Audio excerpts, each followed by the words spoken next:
بسم الله الرحمن الرحیم. سبق نمبر 9 د کنه باب ما وجب فی الصلاة د وو د ویندي اغه شیونه کې سلمنځ کې واجب دي. صحیح ده.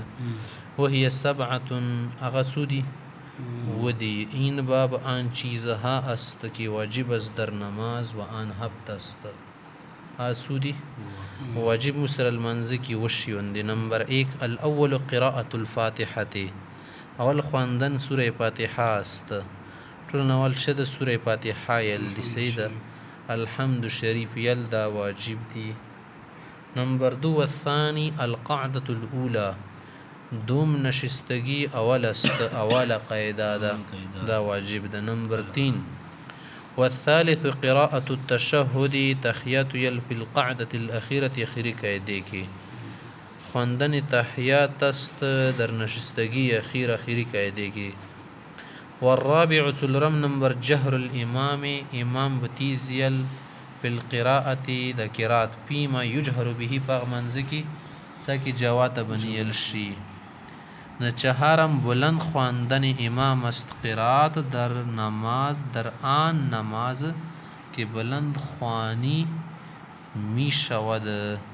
سیده څه ظاهره پکې لشي. والخامس پنځم نمبر بیت شده مخافة القراءة، پټ قرات یل فی موضع سر په پټ ځین کې لکه مسبخین تی مزدیګار خو خفتن. واجب پنجم خفیه خواندن قرات از در جای آهسته خواندن. سکم ځکه پټیل شاذ کې پټ یای بیا جواد تو ویل درونی وړي. سیده والسادس شپږم نمبر شت قراءة القنوت فی الوتر، په وتر کې شیل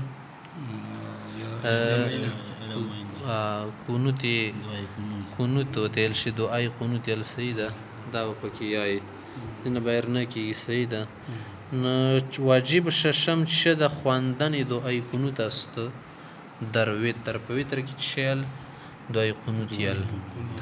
خبل مسره شاید. والسابع وم نمبر تعدیل الارکان، سمره فرض دا پاروم سره کوي تعدیل من اروم سره کول. هفتم با آرام کردن رکنهای نماز است، المنزول کوم رکنون دینه فارسی وغیره. من ترک شیئا من هذه السبعه المذکوره، کوم سړای کوم خزی په دغه وشیونه کې څه د ذکر شو پریږ دی یور کې پریږ دی زوري نه د سدواخه یو پکې پریږ دی ندی سکاسی که بگذارد چیزی را از این واجبات هفتگان ذکر شده. صدقون موشیون سے ذکر شدی که یو شای پریدی انکان ساهیان که په هیر سروی کنا یلزم سجدت السهوی، سجد سوا پر لازمیگی. اگر بود سهو کننده لازم میشود سجد سوا. و من ترک که بچوک پریدی عامدن پکاس سرا لا یجب علیه شیئن، چې شور بنی واجبیږي نه، ولکن صلاته مع النقصان، مونږ چې شولو نقصان شولو مونږ کې نقصان رالو. نام دا خبره کوي وکسی که بگذرد چیزی را در حالی که کس کننده باشد واجب نمیشود برو چیزی، ولکن نماز او به نقصان است. سید المزی به نقصان شولو.